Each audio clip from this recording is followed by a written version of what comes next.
Pastor, doesn't science disprove the Bible? Isn't Genesis just a fairy tale? Is God for real? Did he really create everything in 6 literal days? Didn't God just use the Big Bang? Why is there death and suffering? Do you really believe the Bible? Didn't man evolve from apes? For answers to these questions and more, stand by for Believing the Bible.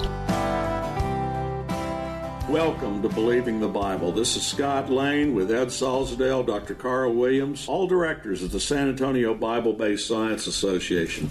We are here to reassure you can believe the Bible from the very first verse. Today we're going to take on a topic which is complex, to say the least, and that is one of biblical inerrancy. It's also one that's controversial. Now, one of the things that has to be understood in this discussion is when you're talking about the Bible being inerrant, you're saying that it is free from error and completely truthful. And those are difficult things to prove, difficult things to ferret out completely. Another understanding that the skeptics don't acknowledge is that when we say this, we're saying it about the original manuscripts. We are not saying it that every translation we have today is biblically inerrant. Some things have not crept in over the centuries and millennia. One statement that a lot of evangelicals came up with was a statement of Chicago on biblical inerrancy, which started a study on this in 1978 and had signers in 1986. That was signers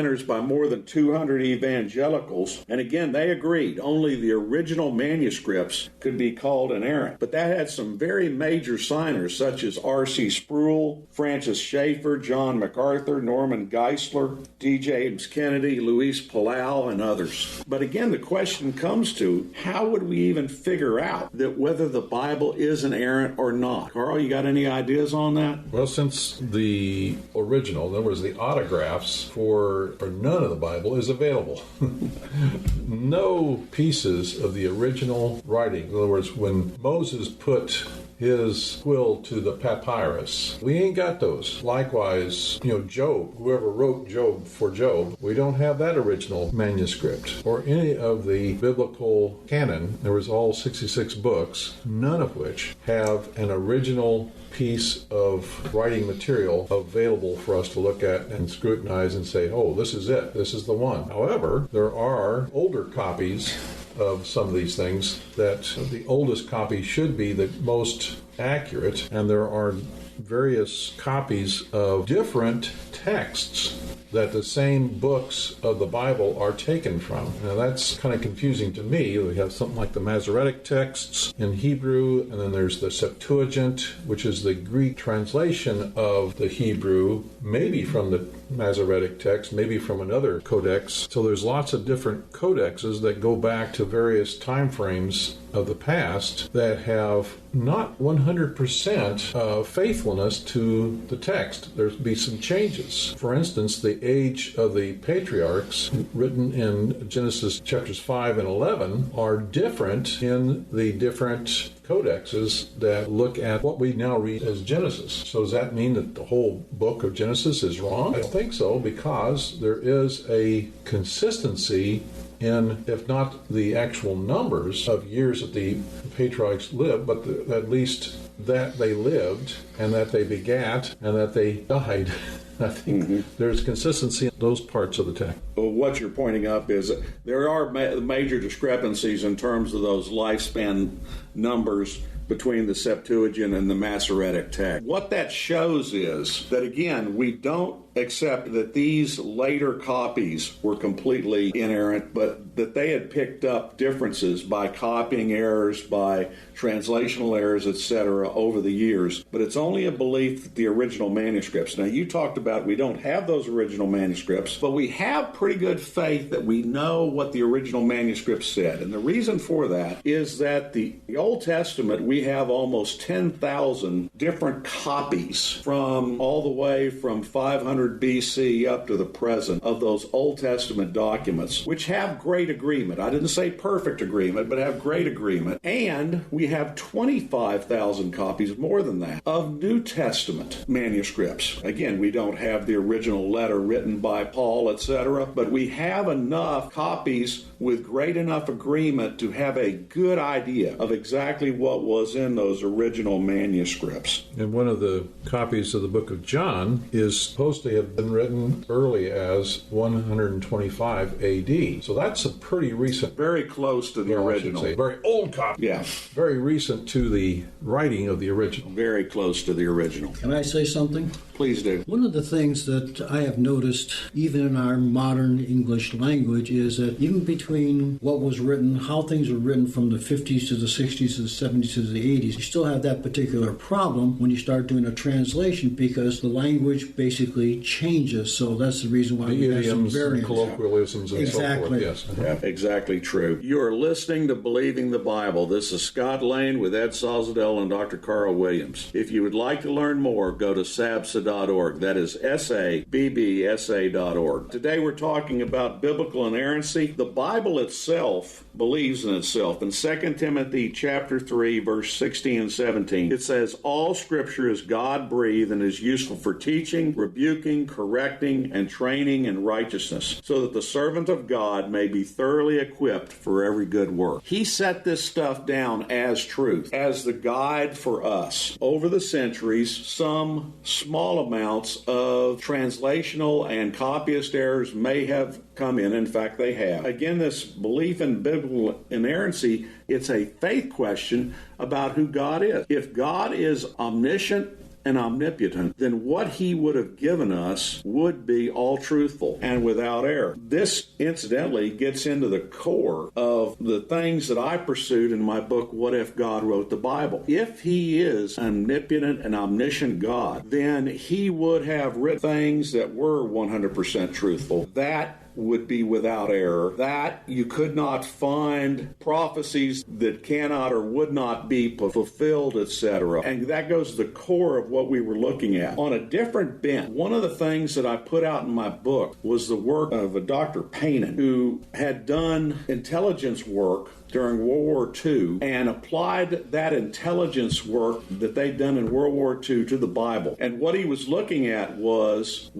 there some type of interference down the line? One of the things we're told is that during the 3rd, 4th, or 5th century BC, that there were redactors who rewrote the Bible, that edited it in some way. And his work was to find just that, because what they had been doing in World War II was getting messages and seeing whether the Japanese or the Germans had intercepted them and changed them in some way on transmission. And they had the ability to identify whether a message had been changed. Well, Dr. Paynon in his work said that what he saw was the Bible was true in its transmission. Well, how did he even figure that one out? Well, I'm only getting an idea for that now by looking at the work of Gioacchino Cassioni and Cassuto, because what they have found is that the Bible contains in its writing a whole lot of what we call heptatic repetition, chiasm, and doubling or repetition. An example, Revelation 14, if you read verses 14 through 16, you will find 7 different things that are cited. For example, then I looked and behold a white cloud. Starting with verse 17 through 19,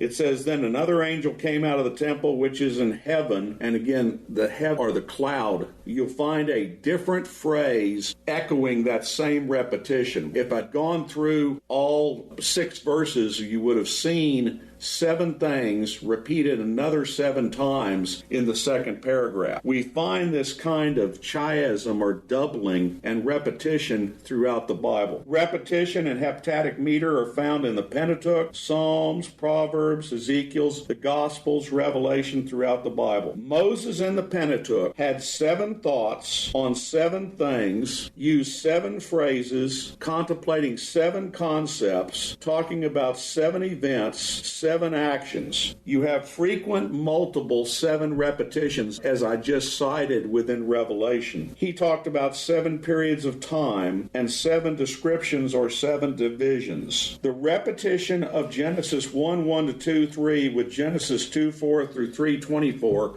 is just another example of this repetitive parallelism. And again, this heptadic meter can be found in multiple layers because there is a not only repetition of concepts from one set to the next set, one passage to the next, but also what it has is multiple other levels of this parallelism. For example, in Genesis, where it says, if you eat of the apple or eat of the fruit, you will surely die. The actual Hebrew is die.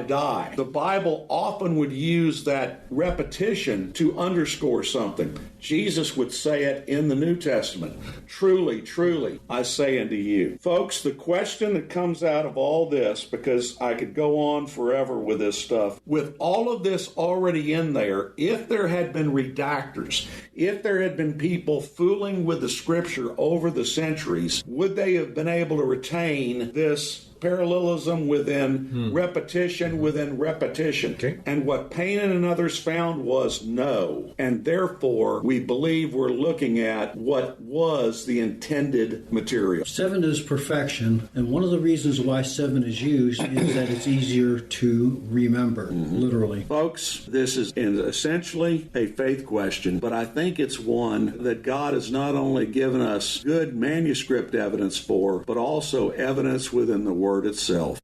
We recommend that you check out Terry Reed's book on his website at Why Should You Believe. You can get access to a whole range of Dr. Carl Williams' books on Christian historical fiction on Amazon.com. And we also recommend Scott Lane's new book, What If God Wrote the Bible, which is available on Amazon, Barnes & Noble, and everywhere else. For more information or to schedule a presentation, go to sabsa.org. That is sabbsa.org, or call 210-599-7240. We will bring the presentation of your choice to your organization at a surprisingly low cost. When you go to our website, you can click on a link to our newsletters. Our website also has a link for contact information and on which you can order our newsletter or contact us for more information. While on the website, check out the YouTube videos at the bottom of the homepage, as well as our links page connecting you to the best in creation websites around the world. Also, topics for future radio shows can be found on our calendar page. It costs hundreds of dollars to broadcast this show across the country. If you would like to help in this ministry, go to the contact page on our website and find the post office box where you can send donations. You may also want to visit whyshouldyoubelieve.com. That is Terry's website containing articles looking at current day issues from a biblical perspective. If you missed any part of this show, you can listen to this show anytime by going to our website homepage and clicking on Believing the Bible, SABSA and KSLR link. Please join us again next time for Believing the Bible. I'm Scott Lane, and for Terry Reed and Dr. Carl Williams. Thanks for listening, and we hope you found today a reason to believe the Bible.